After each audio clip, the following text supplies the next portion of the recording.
Those folks on the 18th of December 1966 coming out of Buffs at Westover, and we had to leave the families in the States until we could find out a place for them to live. When I got up there on the 18th, it was about 35 below zero, and my sponsor picked me up at the airport at Fairbanks. And out we went, and of course at that time I had no clue as to what to expect. We just knew it was top secret, it was reconnaissance and all. You may have heard of Colonel Grimes, Bill Grimes. Well, he was at EW with me at Westover Air Force Base, and when we got notice that they were looking for 3 EWs, one of them was Dick Neveu, Bruce Cleesby, and myself. But Dick Neveu, he didn't want to go. But Bill Grimes heard about it, so he made arrangements and got the transfer. We all met over Bill Grimes' house, and he said, I'm going to go up there and do a little reconnaissance on this 4157th Stratwing, which is what it was at the time. And I remember the wives wanting to know how big the windows were so they could figure out what kind of drapes to do and all those kind of things. But he went up, came back, really couldn't tell us anything, except they had a special airplane out on this island called Shemya. So that made it all the more interesting for us. And we went up there and started doing a little training at Eielson and Ptarmigan Hall, which is now Amber Hall. And then we packed our bags and went out to Shemya, and they had a PCS crew out there, the back-enders at EWs and all. They lived out there for a year, and this was a transition to a new program where they would rotate crews out there because it became a problem having these guys out there for a whole year. And I was one of the folks that got tied up with it, and we flew rivet brass back at Eielson and rivet ball for a while, and that put about 72 or 120 hours a month on flying time, so that was a little bit too much, and we talked the bosses into, let's get 2 teams dedicated to the ball, and then the rest can take care of the rivet brass.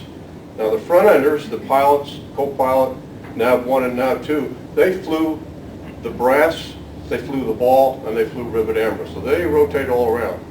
Then they had teams 1 and 2, and that was 8 EWs and 2 photogs, team 1 and team 2, and we shuffled back and forth to do the ball. And I knew I wanted to be on the ball and not on the brass. Fortunately I did, and I got on team 2, and that's when I found my place in life in the Air Force, getting out of B-52s and all. I remember my very first operational mission was with General Ursler. He was a captain then, and I was a captain, and we went out and up and down the data track along the Kamchatka Peninsula, and we're heading back to Shemya, and I walked up to the cockpit to get a view of things, and he says to me, he says, have you seen the islands yet? And I said, no, I haven't. He said, well, let me show you. And down we went. We're flying along, cruising all around all the islands, and I said, no, this is kind of flying I like it. We couldn't do that kind of thing in Buffs. And we landed back in Shemya, and that sort of lit my fire.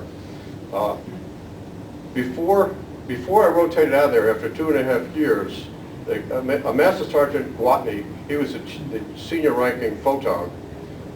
Before he departed, he gave me a 4x5 negative and a picture of rivet ball. This picture was taken outside of hangar number 2, and I want to show it to you now. Would you just take this picture off completely?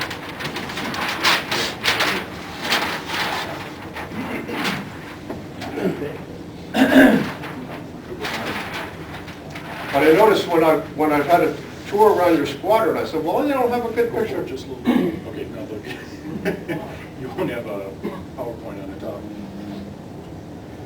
This picture was shot by Sergeant Gwatney with a speed graphic 4x5 camera out in front of hangar number 2.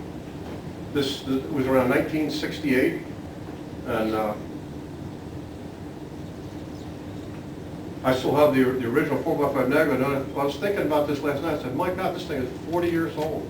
I can't believe 40 years have gone by. I bet you there's a lot of guys that weren't even born back then. How many guys are over 40 here? Look at that. That's amazing. Anyway, this is for the 45th Reconnaissance Squadron. I hope you find a good place for it. I will say this, that rivet ball or rivet amber were a team together. We would go out together with the same mission.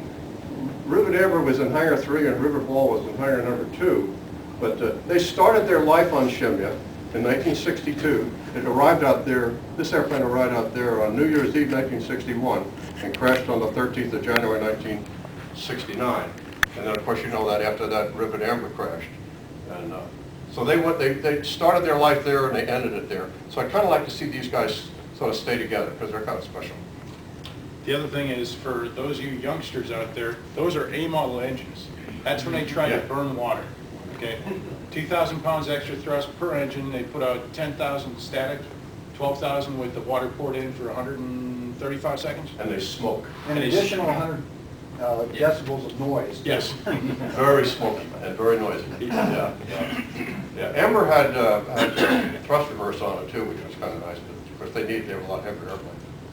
But, I'm going to put this back here in the corner and then I'll go through these different slides I've got. Go ahead, Chuck, you want to kill the light? The 6th Strategic Reconnaissance Wing was what it was